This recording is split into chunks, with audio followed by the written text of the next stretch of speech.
ഒട്ടുമിക്കവരും എല്ലായ്പ്പോഴും ഇവയെ ദൈർഘ്യത്തോടുകൂടി തന്നെയാണ് പാരായണം ചെയ്യുന്നത്. തുരിയന്നി അജലഹ ഫതറബ്ബസൂ. എന്നാൽ അത് പാടില്ലാത്ത സാഹചര്യങ്ങളുണ്ട്. ഫോർ എക്സാമ്പിൾ, ഇവിടെ മാ അക്തസബത് എന്നല്ല, മക്തസബത്. അലിഫിനെ എക്സ്റ്റെൻഡ് ചെയ്തു അതേണ്ട ആവശ്യമില്ല. ഏതൊക്കെ സാഹചര്യങ്ങളിലാണ് ഇനി ഇത്തരത്തിൽ പാരായണത്തിന്റെ ദൈർഘ്യം ഒഴിവാക്കേണ്ടത്?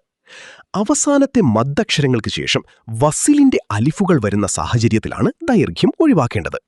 വസിലിന്റെ അലിഫ് എന്താണെന്നറിയാമല്ലോ. പൊതുവെ അലിഫ് ലാമിൽ കാണുന്ന അലിഫ്. അതുപോലെ അവയുടെ അടയാളത്തിൽപ്പെട്ടതാണ് മുകളിലൊരു ചെറിയ സ്വാദിന്റെ ചിഹ്നം.